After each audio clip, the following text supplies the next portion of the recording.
Bismillahirrahmanirrahim. Assalamu alaikum. My name is Hassan, and today we are going to remove extra or excess white space above and below text in table in Microsoft Word. Now you see. So we are going to remove it.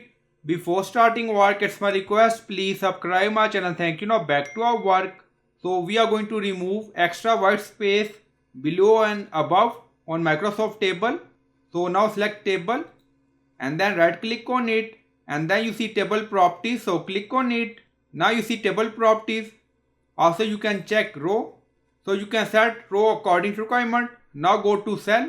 Now you see we set center, and then you see option. So click on it. Now you see cell margin, top 1 centimeter, bottom 1 centimeter. Now select like this, same as the whole table, or if you want you can set value according to requirement, and then click on OK. Again click on OK. Now you see set extra white space remove above and below text in Microsoft table. So I hope you like this video. Please like, comment, share, subscribe. Thank you for watching.